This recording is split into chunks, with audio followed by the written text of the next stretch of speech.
namin ng tubig para pagkasyahin yung nakukuha po namin dito sa sinasahur namin sa bumbero, yung pinagugasan po namin ng plato o pinagliguan ng namin, iniipon po namin para gagamitin po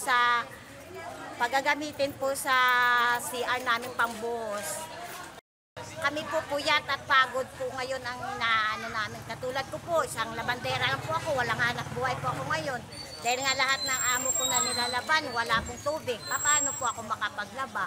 Siyempre dyan po kumukuha po ng pang-araw-araw namin pangailangan. Pambaon ng mga anak ko, bao, ang pang-araw-araw ng pagkain. Pag walang tubig, hirap-hirap talaga. Ilang araw na. Mapupuyat ka, gigising ka na maaga para maghanap ng tinahan. Pagkatapos, wala naman tubig. Ang hirap-hirap. Nakakaintak ulo, sakla ng katawan ko eh. Sa telpo pa kami nakatira, ang hirap-hirap makapit ng tubig.